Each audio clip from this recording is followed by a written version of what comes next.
Okay, I'd like to welcome you to the St. Louis County Planning Commission virtual public hearing. This meeting is for the purpose of hearing presentations on petitions for rezoning or requests for special procedure permits. I'm Wayne Hilsinger, Chairman of the Commission. In addition to the other members of the Planning Commission, I would like to introduce Jacob Trimble, Acting Director of Planning, and the planners assigned to tonight's petition. The Commission will not make a decision on petitions heard this evening. Normally, the Commission will receive staff reports and make a decision on tonight's petition at an executive meeting in November. Additional comments, letters, and petitions submitted to the Department of Planning within 2 weeks of this meeting will be distributed to the Planning Commissioners and their executive meeting agenda packet. If additional information is required, the decision may be delayed. The Planning Commission's recommendation will then be forwarded to the County Council, who has responsibility for the final decision. The meeting will observe the following guidelines. Planning Department staff will show photos of the petition site, then the petitioner will present the request. They will be allotted 15 minutes. Then persons in favor, in opposition, or with concern will be allowed to speak for 3 minutes. Please note that you may only speak once. To indicate you wish to speak, click the raise hand icon to the right of your name on the participant list. Please keep your remarks brief and avoid repetitive or seconding presentations.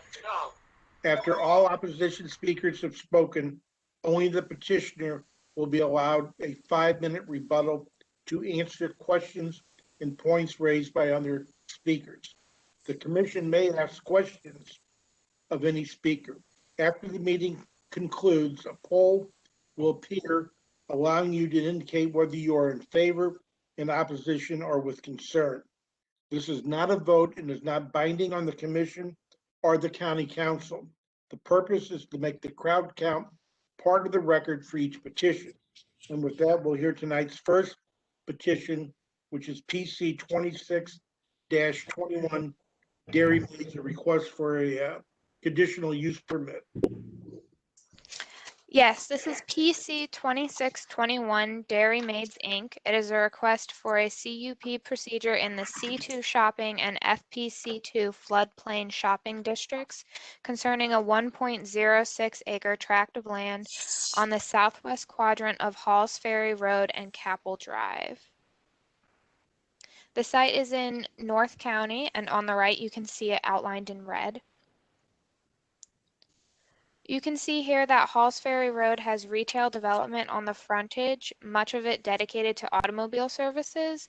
Behind that, on either side, are single and multifamily residences, as well as Moline Acres Municipality to the east.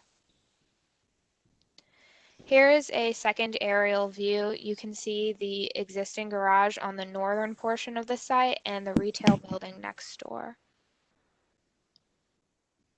This is the site facing west. It's the public hearing sign. Facing west again, the existing garage. Looking north up Halls Ferry, you can see the intersection with Kappel Drive. Directly east across Halls Ferry from the site. This is looking south down Halls Ferry. Looking southwest at the neighboring retail. At the back of the property, looking southeast. Here we are still at the back of the property, looking east. This is looking north-northeast at Kappel Drive. This is still at the rear of the property. This is the west property line. We're looking south into the back of the site. This is looking northeast to the curb cut from Kappel Drive. And lastly, this is looking west at the retail next door. Okay, thank you. Is petitioner here? Yes, this is Elliot Reed with Cochran Engineering. I'm just pulling up the slides now.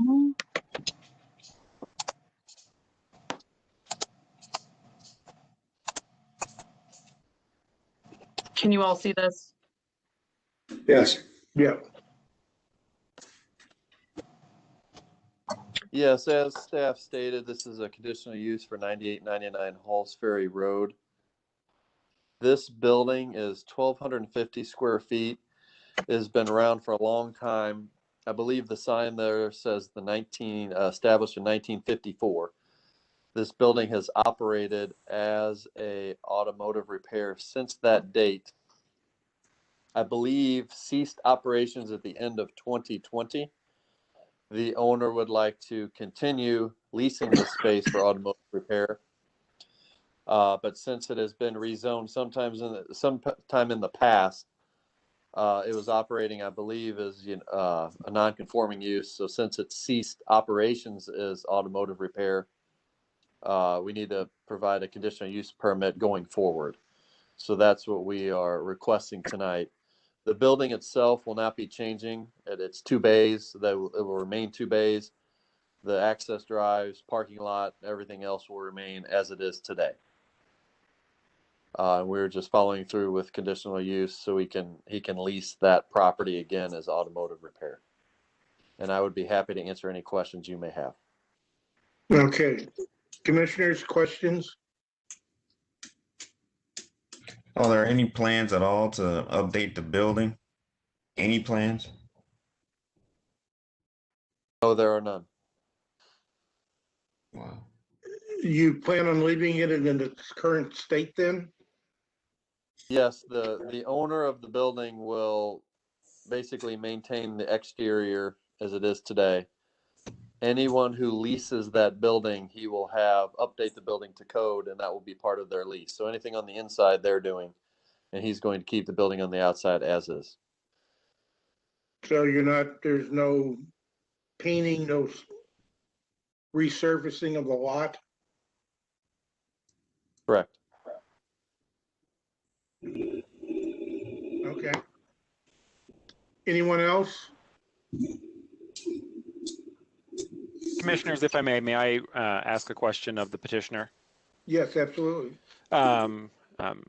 Would there be any sort of hours of operation, or would there be any sort of site improvements closing off any of the access drives, or is it? Or is this just sort of you repeating it? There are at this point no contemplated improvements to the site.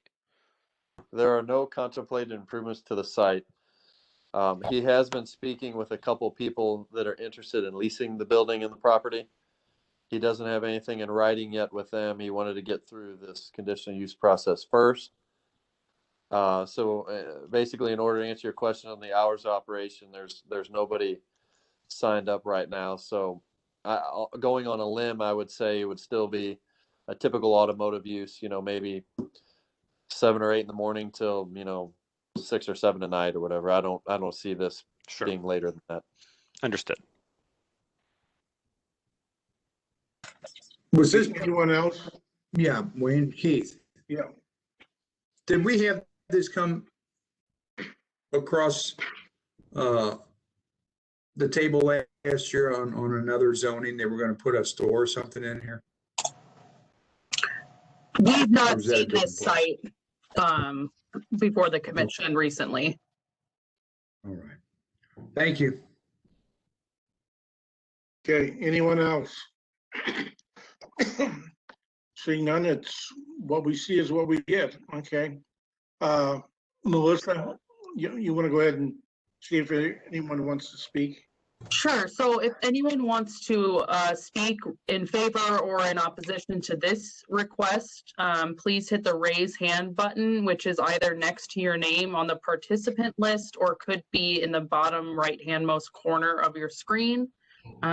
Or if you don't see those buttons, you can send a message in the chat if you would like to speak. but I don't see anyone at this time.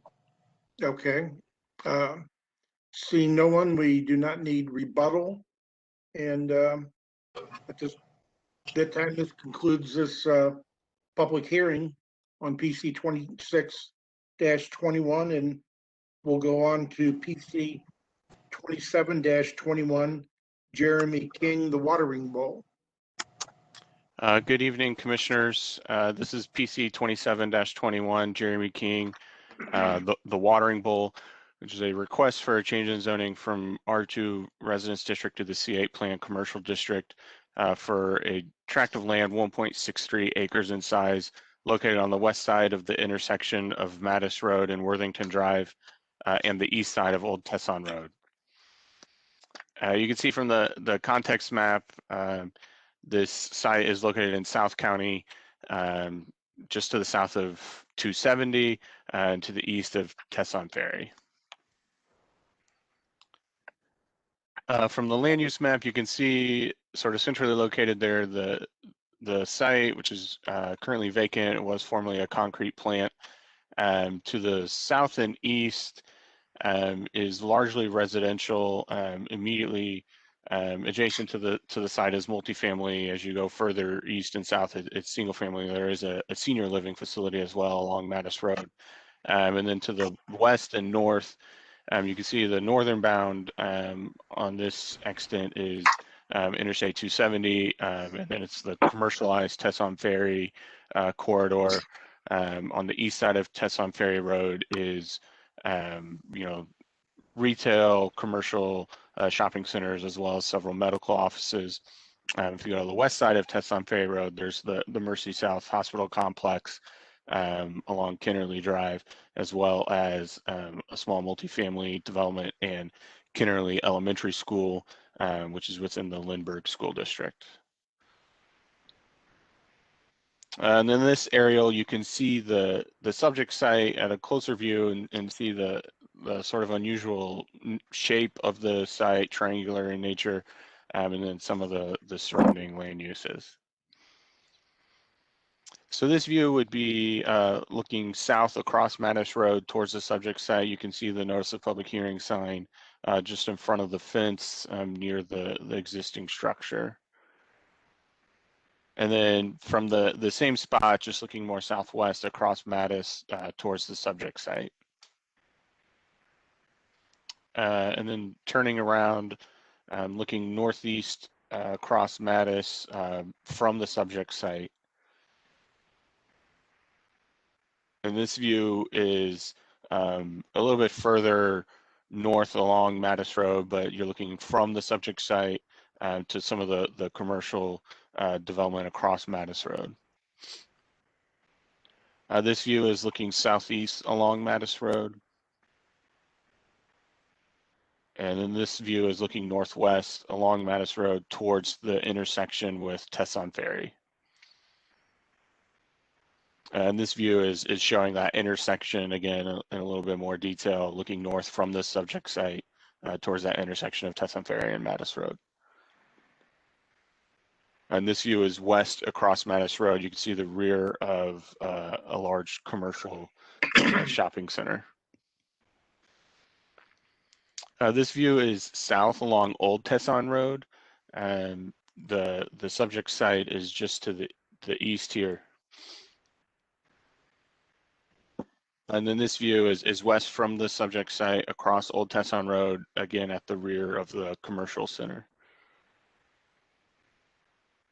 And this view would be west from the subject site at the intersection of Old Tesson Road and Worthington Drive, looking at a multifamily development. And this view is looking northeast into the subject site. You're standing in the right-of-way along Worthington Drive looking into the site. And this view is looking north, but we're out of the right-of-way. We're in the subject site at this point. And this view would be looking southeast from the subject site across Worthington Drive, again at a multifamily development. And this view is just southeast, looking at that same development across Worthington Drive. And this view is if you turn around on the other side of Worthington Drive and look north back towards the subject site at the existing structure. And then this view is looking southwest across Worthington Drive towards the subject site. And again, we're looking across Worthington Drive at the existing structure on the subject site. And then this final view is east from the intersection of Worthington and Mattis, looking east along Mattis Road. And I believe the petitioner has a presentation at this time. Okay. Petitioner?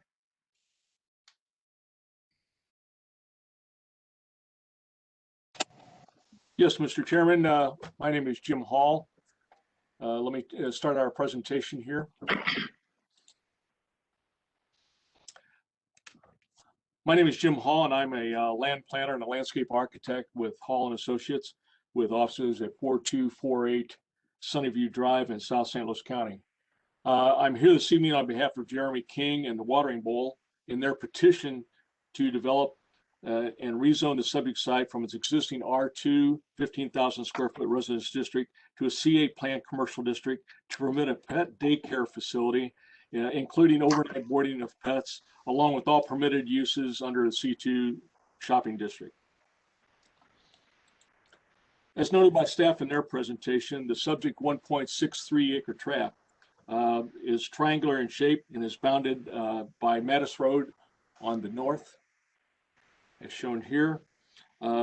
Worthington Drive on the southeast is shown here, and by Old Tesson Ferry along the western property line is shown here. The site is currently occupied by an old concrete batching plant, which is no longer in operation. But as best we can tell, the batching plant was originally constructed around 1950. And even though the site has been zoned residential all that time, it's been operated as a legal non-conforming commercial use since that time. The buildings and structures remaining on the site today are left over from that operation. There's basically two concrete and masonry buildings located here and here. There's an above ground fuel tank that's located approximately here. And there's also a large ramp area, which was used for dropping product for production of concrete into the processing plant located below. I think the staff slides showed many of those buildings in what they look like today. The zoning surrounding the site is a mix. Everything across the street, across Mattis Road, predominantly to the west, across Old Tesson Ferry Road, is zoned C8 planned commercial district and is developed with the large shopping center at this location, an insurance office here, a physician's office building here. There's additional offices located here on the C6 parcel. There are parcels located to the southwest, which are located or occupied by the Woodview Place Apartments. And to the southeast, across Worthington Road, are the Villas of Worthington. And those showed up again on these staff slides. There are some R2 properties zoned directly across the street. One of those, though, is the one right at the corner is part of the Breckenridge concrete plant operation and is where they washed off their vehicles previously. That is being sold separately and is not part of our proposal this evening, though. But it is a commercial property located in R2's district and is a legal non-conforming use. At this time, I'd like to introduce the owner of the Watering Bowl, one of the co-owners, Mr. Jeremy King, who will be able to give you the more details about the proposed operation and how we propose to improve the site. Jeremy?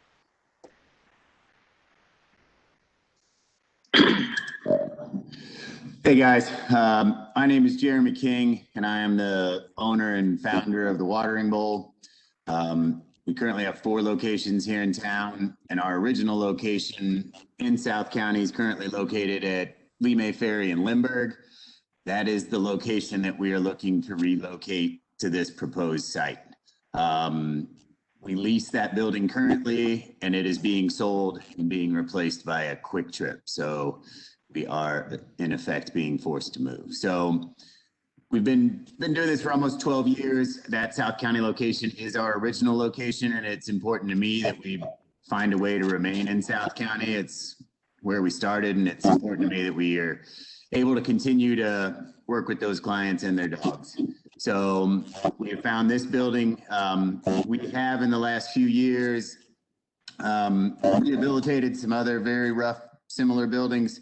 As you saw from the picture, this building is in really rough shape. I believe I've been told it's been empty now for 10 years. I think we can all agree it's a bit of an eyesore.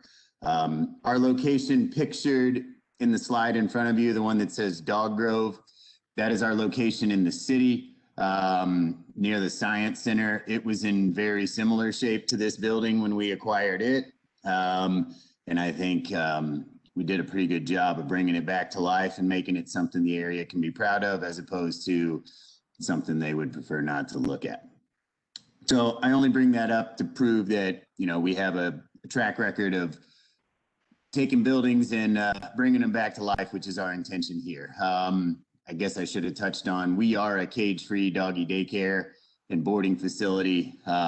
We are staffed 24/7. We're just a fun place for the dogs to run and play together while people are at work or while they go out of town.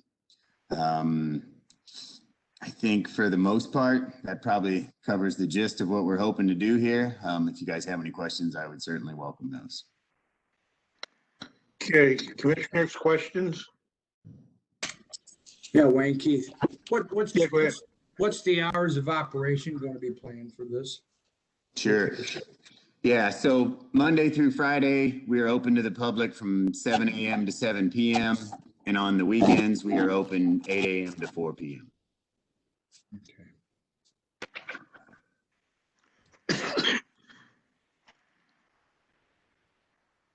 Anyone else? And What's your, go ahead. type of improvements are you going to think you're going to be doing? I'm assuming Yeah, significant improvements. So as you can see in the pictures, most of our buildings have a pretty common look and feel, the gray, the blue, the black. We'll want to do that to the exterior of this building. We're going to resurface the lot, and the interior is a total gut remodel project. In addition, there's a couple silos on the outside of the building that are pretty dilapidated and rickety. Those are going away. We'll get rid of all those.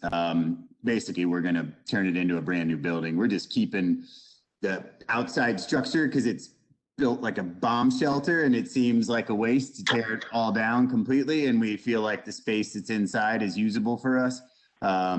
So the size and shape and structure will remain, but beyond that, it will be almost unrecognizable compared to what it is now. I have a question. The fuel tanks, is it going away? Yep, those are going away. And you've had an environmental study done on it, on any leakage or anything that those tanks might have had? We have not done our own yet. We have been told that it currently has a clean environmental, but we will need to do it, obviously, before it's all said and done. Thank you. Yep. Are you keeping the ramp where the concrete trucks used to? Yes, well, it'll get closed off and sealed in. So it's effectively the roof for that section of the building. So Okay. it will remain, yes. About how many dogs do you board or take care of? Sure. At our current location, our max is around 115 or so. But that doesn't happen all the time by any means. I don't know. I think on average at that location, we're probably around 75 dogs or so a day, give or take. Okay. Anyone else? Mr. Hilsinger, if I may ask a couple ahead. questions before.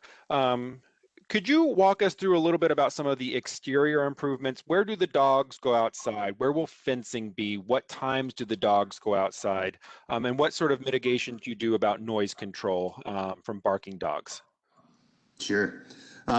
So as far as the area where they will go outside, it is shown on the drawing here, right there, that light green area. There's currently some garage doors along this side of the building. We'll be able to utilize those because at our place, as long as the weather is decent, the dogs are able to move inside and out as they please. And it is important to note that we have staff in all of these areas at all times. The dogs are never inside or outside unsupervised. So as far as mitigation of the noise, the staff presence is a significant part of that. In addition, the building itself is going to serve as a rather significant sound wall, particularly as it pertains to the villas across the street. Right here, you can see that will serve. As far as when they are outside, it's from about 7:30 in the morning till about 4 o'clock in the afternoon on a normal day. And Mr. Hilsinger, if I may ask a couple Yeah. of follow-up questions, I Sure. appreciate it. What kind of landscaping and what sorts of lighting improvements are you proposing at the site? We'll definitely need to add obviously lighting to the front side of the building where clients will come and go, because being open till 7, we're getting into the time of year where it's going to be dark. So there will be lighting to light this parking area and where people will come and go. Landscaping is somewhat reflected in this drawing. We'll be adding shrubs and trees and some greenery because right now there isn't a stitch of landscaping on the property. We'll obviously be focusing on the area shown here because this is where clients will be coming and going. So just to make it aesthetically pleasing, we'll need to add some stuff in there. Thank you very much. And thank you, Mr. Hilsinger. No problem. About how many square feet do you have here? How many square feet of building? Yeah. It's a little hodgepodge and it's tough to nail it to be exact, but somewhere in the 9,000 to 10,000 square foot range. What do you have now on South Lindbergh? Less than 5,000. Oh, wow. Okay. Yeah, we have a need because we also do dog training, and ideally we'd like to be able to offer classes, which is something we currently do at our Dog Grove and St. Peter's locations. So the most significant change as far as that extra square footage goes will be devoted to having training classes for dogs. And people can drop their dogs off for what, a whole day, couple hours? Yeah, kind of our bread and butter is the daycare. So they'll drop them off on their way to work and they'll pick them up on their way home. The idea being their dogs are allowed to run and play while they're with us. So when they get them back at night, they're nice and tired. Plus they're not stuck at home in a crate or by themselves tearing stuff up all day. We do offer overnight boarding as well, which is a significant part of our business. That's more for when people go out of town, obviously, or have other stuff going on. Do you have certain types of dogs you will not take? No, sir. We do not. They have to, in order to be at our place, they have to go through a process we call a sniff around. It's a temperament test. We go through a process with our floor leaders and front desk folks, and they have to be introduced to the pack through a series of staging pens, and the owner watches and sees what's going on the whole time. And it's not uncommon for dogs to not be a good fit for our environment because obviously not all dogs get along well with other dogs. But no, there is no breed specific decisions as far as that goes. Okay. All I right, have a thank you. follow-up question also. Yeah, Gary. How much of the work do you intend on doing yourself, or are you subcontracting it out, or? I don't intend to do any of it myself if I can help it. So it'll all get contracted out. Okay.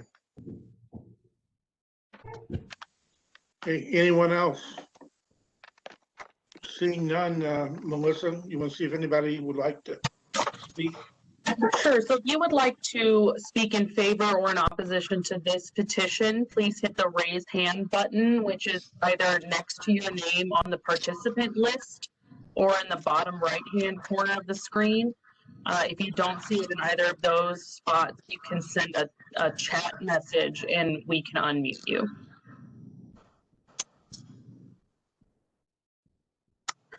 I don't see anyone yet, but we do have several attendees.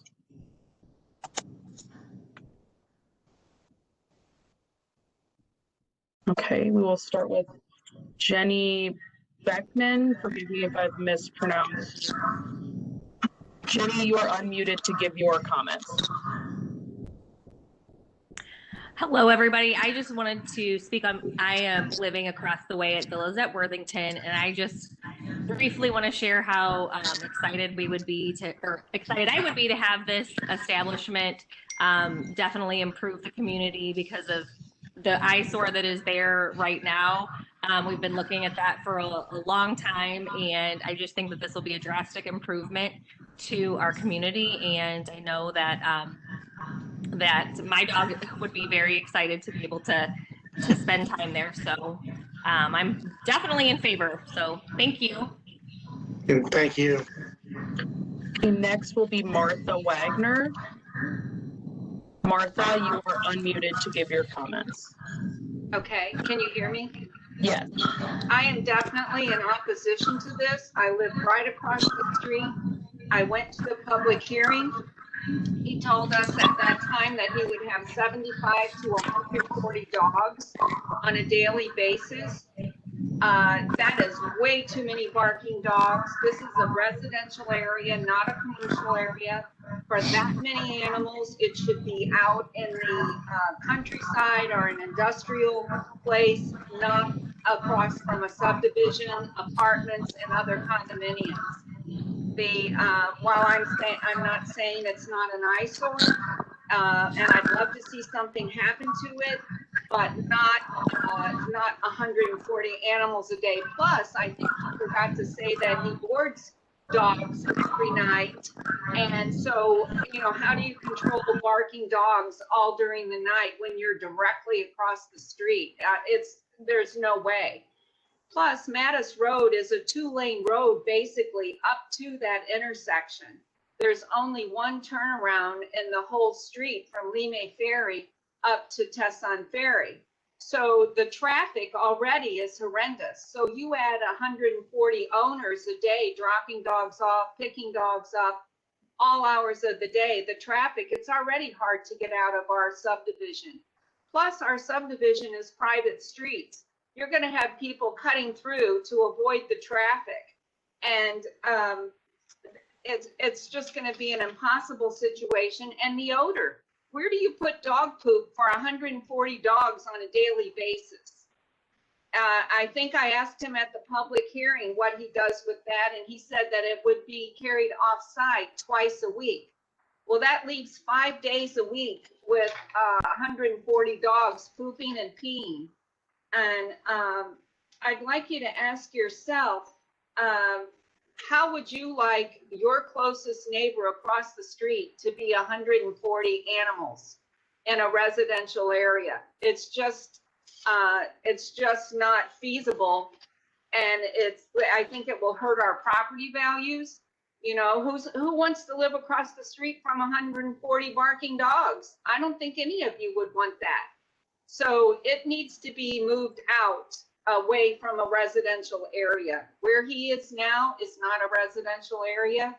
And so to try to come into a residential area, literally across this 2-lane road from us, we have 48 units in our development.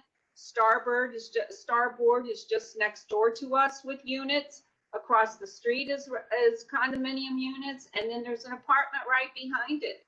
It's just, the noise factor, the smell factor, it's just all a big no to me. And our residents, I think the majority of our residents will be against it, and especially the ones that border this property. So I am in total opposition to this. Okay, thank you for your comments. Anyone else? Yes. Next will be Marilyn Smith. Marilyn, you are unmuted to give your comments. All right, thank you. I also live in the villas at Worthington. I will be almost butting up to the dogs. I love to sit on my deck when it's nice and the climate is accommodating. I like to keep my windows open at night. Well, guess what? The windows will be facing the watering bowl, which means I'm going to have an awful lot of noise. I really don't appreciate that at all. Majority of our development are retired people. We all came here. Well, I didn't, but I've been here for quite a while. I'm a retired teacher, but I enjoy my peace and quiet, and I have been around the watering bowl on Lee Ferry or up on Lindbergh.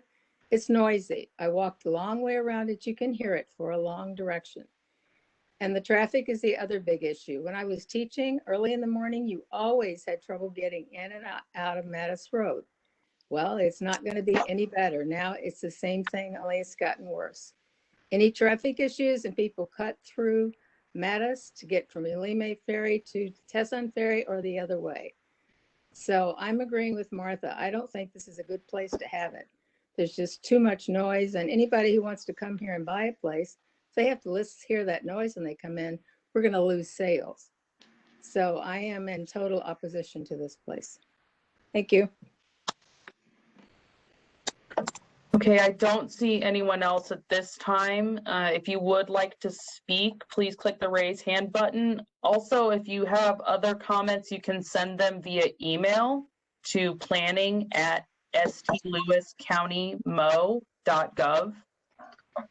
But Mr. Hilsinger, I don't see anyone else. Okay. Jeremy, can you respond to the sound issues, the barking dogs? You know, that's always the question that we get when we're looking to open a new location. What I will say is that we've been doing this for 12 years. We have other buildings, our Hanley location specifically, that do have residences near them. In the 12 years, we've only had one issue with noise. It was with one individual, and we resolved that matter without having to be, you know, anything mandated to us, if you will. It is important to me that we are a good neighbor to people. The last thing I want to do is come in and be the jerk across the street. If I really thought we were going to be a nuisance, I wouldn't be coming here, because I realize at that point I'm asking for trouble for myself, which is not something I'd like to do. There will be people outside with the dogs at all time. There will be trained people outside with the dogs at all times who are correcting behavior. And as far as the boarding part goes, the dogs are all inside in kennels when they board, and those same dogs have been playing for 12 or 13 hours. So the vast majority of the time you can be inside the building and hear a pin drop at night. So the nightly noise, I feel confident, will not be an issue. I do feel good about the structure itself, providing a sound barrier between the dogs when they are outside and the residences who have expressed their opposition here this evening. They talked about the poop. It does get bagged up and stored before it gets hauled off. So that, again, is something we're very used to dealing with and has never been an issue with any neighbor, commercial or residential. Okay. Anyone else have any questions? We've actually had two more hands come up. Okay, go ahead. Okay, next we'll do Kenneth Bonastia. Kenneth, you are unmuted. Okay, can you hear us? Yes, please proceed. Actually, this is Ken and Maria. We concur with probably everything that's already been discussed. The noise is a big concern, it's a big fear. The smell is a big fear. We're certainly not used to that environment, and the traffic as well. That was mentioned at the meeting that we had over here at the site a few months ago. Traffic is a big concern. Because people cut through our residential area to avoid the traffic on Mattis and Olime. It's a private street that no one seems to be able to read the signs, and they cut through our subdivision. So this will create even more traffic. Noise, the smell, and the traffic are major concerns for most of our residents here in Worthington Way. But I have one question though. You know, you're aware of our location is here, St. Anthony's or ex South Mercy Hospital, and we hear a number of sirens coming out of here daily. How do dogs react to that? Would that just create more noise and more barking because of the sirens are going to be hearing through this area? Thank you. Anyone else, Melissa? Yeah. Next, we have Steve Hoover. Steve, you are unmuted to give your comments. Hello. Hey, I just wanted to realize that, sorry about that. Am I muted? I'm sorry. I can hear you, Steve. Oh, I'm sorry. Okay. I just wanted to chime in and respect the comments of concerns of traffic and smells and sounds. But I will say I lived in this area and I am down Mattis, honestly, not where everyone so close to this is. So I will say that. But this has been an eyesore for 20 years that I've lived here. And the comment about property values, I would much rather see a facility like Watering Bowl go there, though there may be challenges, than to see this concrete plant sit here for 20 years and be an eyesore. So I think that, honestly, if we could overcome the concerns that the residents have, it would actually raise property values as opposed to a vacant concrete plant that's been sitting there for 20 years. So I would just like to ask people to be a little open-minded in that. I think the owner has done a great job in the locations they have in transforming difficult properties. This has its challenges, but I think it actually would be a benefit to the area from a property standpoint. Thank you. Okay, thank you. That is all the hands I've seen at this time. Okay. Commissioners, any questions? Okay. Can you address the traffic noise, the sirens? Has that been an issue anywhere else? No, the sirens don't really impact what we're doing, to be honest. I mean, there are dogs out there, I guess, who would howl in response to a siren, but we have sirens go by our current locations on a semi-regular basis, and it does not create any additional disturbance. Okay, all right, thank you. And with that, this concludes this hearing, and that's all we have for this evening. Melissa, you want to go ahead and take the vote? Sure. So when you leave the meeting, there should be a survey that pops up asking if you are in favor, opposed, or have concerns regarding both of the petitions on tonight's agenda. So you can indicate how you feel about both petitions tonight. Okay, thank you. Item number 4, for the good of the order. So all I have is we'll have an executive meeting a week from tonight, likely at 4 p.m. So you will be hearing from Evelyn about that meeting. Okay, all right. Nothing else? Nope. Okay, with that, we need a motion to adjourn. So moved. Second. Any discussion? Seeing none, all those in favor? Aye. Aye. Ayes have it, 5-0, and we're adjourned. See you next week. Thank you, everyone. Good night, everyone. Have a good one.